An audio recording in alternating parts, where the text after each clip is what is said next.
Hello friends, welcome back to latest சிந்தனைகள் channel. இன்னைக்கு இந்த வீடியோவில் நம்ம 25 சென்டென்சஸ் பார்க்கலாம். இந்த 25 சென்டென்சஸையும் சிச்சுவேஷன்ஸில் ப்ராக்டிஸ் பண்ணுங்க. இங்கிலீஷில் பேசி ப்ராக்டிஸ் பண்ணுங்க. அப்போ தான் கான்ஃபிடென்ட்டாக இங்கிலீஷில் பேச முடியும். ஓகே ஃப்ரெண்ட்ஸ், நீங்கள் நம்ம சேனல் ஃபர்ஸ்ட் டைம் இப்போ தான் வாட்ச் பண்ணுறீங்க அப்படின்னா மறக்காமல் சப்ஸ்கிரைப் பண்ணிக்கோங்க. If you are ready, let's get started.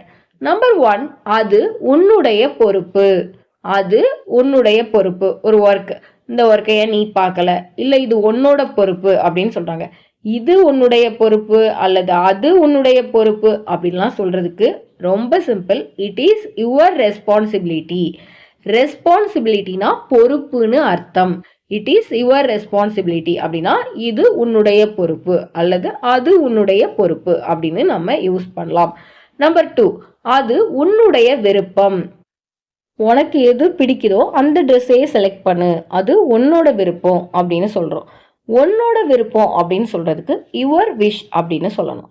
அது உன்னுடைய விருப்பம் அப்படின்னா இட் இஸ் யுவர் விஷ். இது உன்னோட விருப்பம், அது உன்னோட விருப்பம் அப்படின்லாம் சொல்லணும்னா it is your wish. It is your ரெஸ்பான்சிபிலிட்டினா அது உன்னுடைய பொறுப்பு. இட் இஸ் யுவர் விஷ்னா அது உன்னுடைய விருப்பம். நம்பர் 3, வானம் தெளிவாக இருக்கிறது. வானம் தெளிவாக இருக்கு, மழை வர மாதிரியே இல்லை அப்படின்னு சொல்கிறோம். அப்படி சொல்கிறதுக்கு இங்கிலீஷில் the sky is clear. The sky is clear. கிளியர்னா கிளியராக இருக்குது, தெளிவாக இருக்குது. நம்பர் 4, வானம் மேகமூட்டமாக இருக்குது. மழை வர மாதிரி மேகமூட்டமாக இருக்குது அப்படின்னு சொல்லணும்னா த ஸ்கை இஸ் கிளவுடி. கிளவுடினா மேகமூட்டமாக. ஞாபகத்தில் வச்சுக்கோங்க, கிளவுடினா மேகமூட்டமாக. த ஸ்கை இஸ் கிளவுடி அப்படின்னா வானம் மேகமூட்டமாக இருக்கிறது. நம்பர் 5, எனக்கு சரியா தெரியல, ஒரு விஷயம் எனக்கு உறுதியா தெரியல அப்படிங்கும்போது ஐ எம் நாட் ஷுவர் அப்படின்னு சொல்லணும். ஐ எம் நாட் ஷுவர் அப்படின்னா எனக்கு சரியா தெரியல. ஒருத்தர் உங்ககிட்ட ஒரு இன்ஃபர்மேஷன் கேட்குறாங்க, அப்போ உங்களுக்கு அதை பற்றி சரியா தெரியல அப்படின்னா ஐ எம் நாட் ஷுவர் அப்படின்னு சொல்லணும்.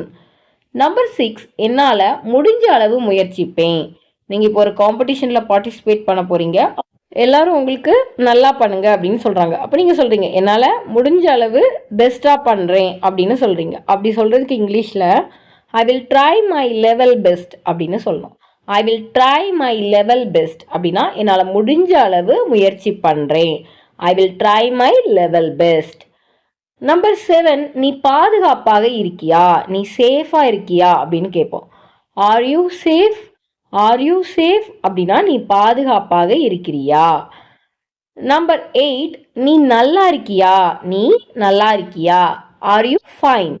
ஆர் யூ ஃபைன் அப்படின்னா நீ நல்லா இருக்கியா, நீ நலமா. நம்பர் 9, நீ ஹாப்பியாக இருக்கியா, நீ மகிழ்ச்சியாக இருக்கியா. இந்த சென்டென்ஸ் நம்ம நிறைய வாட்டி பேசியிருப்போம். இங்கிலீஷில் எப்படி சொல்லலாம்னு இப்போ நீங்கள் தான் சொல்ல போகிறீங்க. நிறைய பேர் கண்டுபிடிச்சிருப்பீங்க, ஏன்னா இது ரொம்ப ஈஸியான சென்டென்ஸ். ஆர் யூன்னு ஸ்டார்ட் பண்ணணும். சொல்லுங்கள். Very good. Are you happy. Are you ஹாப்பினா நீ சந்தோஷமாக இருக்கியா, நீ மகிழ்ச்சியாக இருக்கியா. நம்பர் 10, நான் இந்த புத்தகத்தை எடுக்கலாமா. ஒருத்தர்கிட்ட பெர்மிஷன் கேட்குறீங்க, நான் இந்த புக்கை எடுக்கலாமா அப்படின்னு கேட்குறீங்க. எப்படி கேட்கணும்? பெர்மிஷன் அப்படின்னாலே ஷாலை வச்சு ஸ்டார்ட் பண்ணலாம். Shall I take this book அப்படின்னு நம்ம கேட்கணும். ஷால் ஐ டேக் திஸ் புக்னா நான் அந்த புக்கை எடுக்கலாமா. Shall I take this pen அப்படின்னா நான் அந்த பென்னை எடுக்கலாமா அப்படிங்கிற மீனிங். நம்பர் 11, எனக்கு ஒரு கப் காஃபி கொடு. எனக்கு ஒரு கப் காஃபி கொடு. இந்த சென்டென்ஸ்லாம் ஈஸியாக இங்கிலீஷில் பேசி ட்ரை பண்ணுங்க. Give me a cup of coffee அப்படின்னு கேளுங்க. எனக்கு ஒரு கப் தண்ணி கொடு எப்படி இங்கிலீஷில் கேட்கலாம்? Correct, give me a cup of water. Number 12, நான் கதவை தட்டினேன். நான் கதவை தட்டினேன். தட்டுறதுக்கு நம்ம நாக் அப்படிங்கிற வேர்ப் யூஸ் பண்ணுவோம். நான் கதவை தட்டினேன் ஆல்ரெடி முடிஞ்ச போன விஷயம். I knocked at the door. I knocked at the door. நாக்டுனா தட்டினேன். I knocked at the door. நான் கதவை தட்டினேன். நம்பர் 13, பரவாயில்ல. இப்போ ஒருத்தர் உங்களுக்கு தேங்க்ஸ் சொல்கிறாங்க, நீங்கள் சொல்கிறீங்க பரவாயில்ல அப்படின்னு சொல்லணும்னா it doesn't matter. It doesn't matter அப்படின்னா பரவாயில்ல. It doesn't matter. நம்பர் 14, கவலையை விடு. கவலையை விடு. Stop worrying. ஸ்டாப் ஒரியிங் அப்படின்னா கவலையை விடு. ஸ்டாப் ஒரியிங், கவலைப்படாத அப்படின்னு சொல்லணும்னா டோன்ட் வெரி அப்படின்னு சொல்லிக்கலாம். கவலையை விடு அப்படின்னு சொல்லணும்னா ஸ்டாப் ஒரியிங் அப்படின்னு சொல்லணும். நம்பர் 15, சாப்பாட்டை நல்லா மென்னு சாப்பிடு. நல்லா மென்னு சாப்பிடு, அப்படி முழுங்காத, நல்லா மென்னு சாப்பிடு அப்படி சொல்லணும்னா சியூ அப்படிங்கிற வேர்ப் யூஸ் பண்ணணும். மென்னு சாப்பிடு அப்படிங்கிறதுக்கு இங்கிலீஷ்ல chew. Chew your food well. வெல்னா நல்லா. சியூ யுவர் ஃபுட் வெல் அப்படின்னா நல்லா மென்னு சாப்பிடு, சாப்பாடை நல்லா மென்னு சாப்பிடு. சியூ யுவர் ஃபுட் வெல் அப்படின்னு சொல்லணும். சியூ யுவர் ஃபுட் வெல், சாப்பாட்டை நல்லா மென்னு சாப்பிடு. நம்பர் 16, பூக்களை பறிக்காத. இப்போ பார்க்குக்கு கூட்டிட்டு போறீங்க, குழந்தைங்க அங்க இருக்க ஃப்ளவர்ஸை பறிக்க போனாங்கன்னா அந்த டைம்ல நீங்க சொல்றீங்க பூக்களை பறிக்காத அப்படின்னு சொல்றதுக்கு don't pluck the flowers. Don't பிளக்னா பறிக்காத, டோன்ட் பிளக் த ஃப்ளவர்ஸ் அப்படின்னு சொல்லணும்.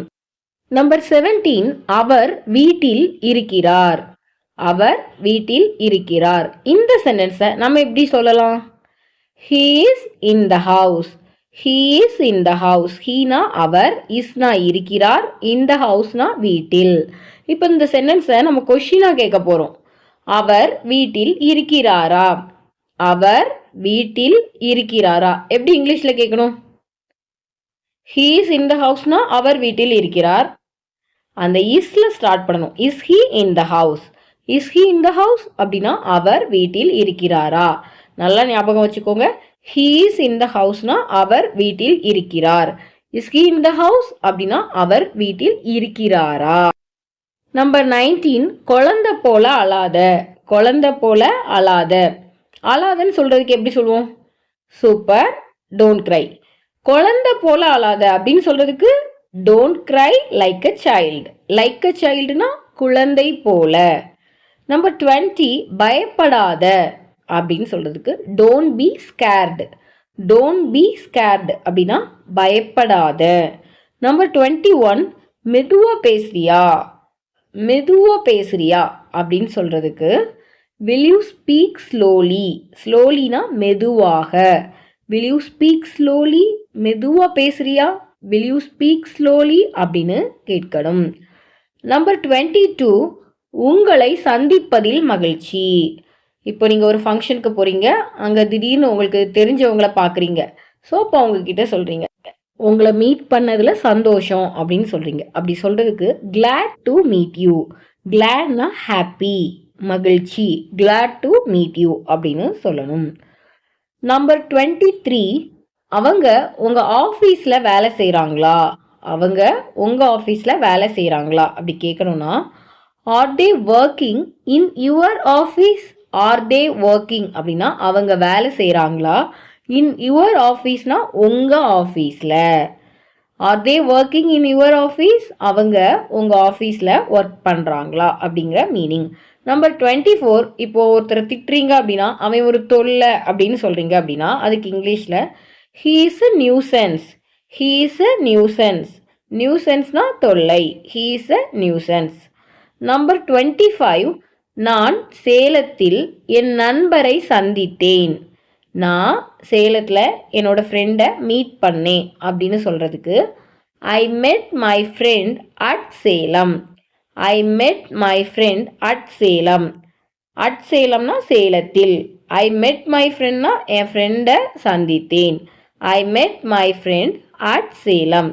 நான் என் ஃப்ரெண்டை சென்னையில் மீட் பண்ணேன் அப்படின்னு சொல்லணும்னா எப்படி சொல்வீங்க? சொல்லுங்க. I met my friend at Chennai. I met my friend at Chennai. Okay, உங்களுக்கு இன்னைக்குள்ள ஹோம்ஒர்க், நான் இந்த பேனாவை பயன்படுத்தலாமா, நான் இந்த பேனாவை யூஸ் பண்ணலாமா அப்படின்னு ஒருத்தர்கிட்ட பெர்மிஷன் கேட்குறீங்க. எப்படி கேட்கணும் அப்படிங்கிறத காமெண்ட்ஸில் உங்கள் ஆன்சரை லீவ் பண்ணுங்கள். இந்த 25 சென்டென்சஸை எழுதி வச்சுக்கோங்க. அந்த ப்ராக்டிக்கலாக அந்த சுச்சுவேஷனில் யூஸ் பண்ணுங்கள். இப்போ யாராவது உங்ககிட்ட தேங்க்ஸ் சொல்கிறாங்க அப்படின்னா உடனே சொல்லுங்கள் it doesn't matter. It doesn't மேட்டர்னா நம்ம என்ன பார்த்தோம்? பரவாயில்ல. அது மாதிரி உங்களுக்கு ஒரு பென்னு தேவைப்படுது, பக்கத்தில் ஒரு பென் இருக்குது, அப்போ பக்கத்தில் ஒருத்தவங்க இருக்காங்கன்னா உங்ககிட்ட கேளுங்க shall I take this pen, நான் அந்த பெண்ணை எடுக்கலாமா. ஓகே ஃப்ரெண்ட்ஸ், இந்த மாதிரி தான் சிச்சுவேஷனில் நம்ம சென்டென்சஸ் எல்லாத்தையும் நோட் பண்ணி வச்சுட்டு அந்த சிச்சுவேஷனில் நீங்கள் பேசி இங்கிலீஷில் ப்ராக்டிஸ் பண்ணுங்கள். இந்த வீடியோ உங்களுக்கு யூஸ்ஃபுல்லாக இருந்தது அப்படின்னா லைக் பண்ணிக்கோங்க. தேங்க்ஸ் ஃபார் வாட்சிங். I will meet you in the next video.